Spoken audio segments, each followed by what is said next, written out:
Hello everyone, welcome to my new channel Educational Hub. To myself Vaishnavi. Today I will explain about Michelson and Stahl.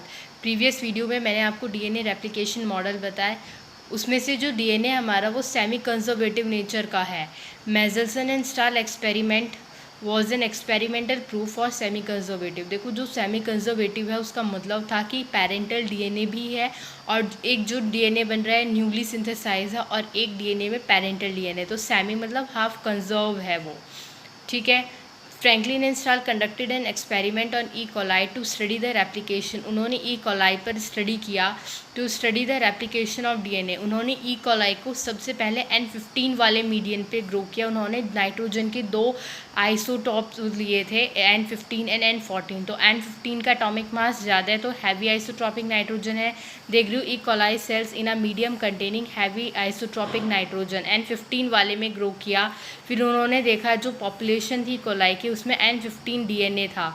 तो density was measured by gradient centrifugation. Centrifugation एक ऐसी technique है जिसके द्वारा हम density gradient के base पे separate कर सकते हैं.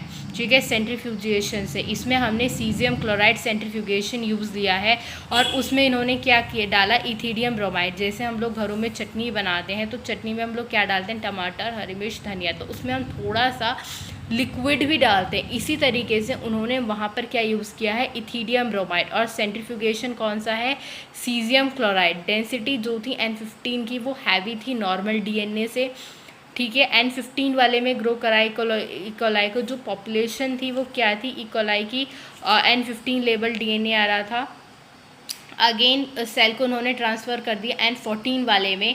तो उन्होंने देखा कि फर्स्ट जनरेशन में जो आया वो हाइब्रिड था N15 और 14 का. 15 वाले में जब उन्होंने ई कोलाई को ग्रो कराया तो उसमें N15 का ही डीएनए आ रहा था. फिर उन्होंने उसको ट्रांसफ़र कर दिया सेवरल जनरेशन तक के लिए N14 में. तो N15 और N14 दोनों का, उसमें N15 के भी कैरेक्टर थे और N14 के भी. It was neither then N15 से लाइटर, ना ही हैवियर था N15 से, ना ही लाइटर था. In cell of first generation 50% N14 DNA था, 50% हाइब्रिड डीएनए था. वॉज रिकॉर्डेड, यानी 50-50 N14 भी आ रहा है, 50-50 N50 भी आ रहा है, N15 भी आ रहा है. तो दोनों ही रिकॉर्ड किया गया. तो यही तो प्रूफ कर रहा है कि डीएनए क्या है, सेमी कंजर्वेटिव है. उसके पास जो पेरेंटल डीएनए है उसके भी कैरेक्टर हैं और न्यू डीएनए भी सिंथेसाइज है. तो 50-50 उसका रेशो हुआ. In second generation the ratio of normal and hybrid DNA molecule was, जो रेशो था वो कितना था, 3:1. Result obtain bye Michelson and stall fits जो, यानी रिजल्ट निकला Michelson एंड स्टाल का, वो फिट होता है कि जो डीएनए हमारा वो कैसा है, वो सेमी कंजर्वेटिव है. कैसा है वो, सेमी कंजर्वेटिव है.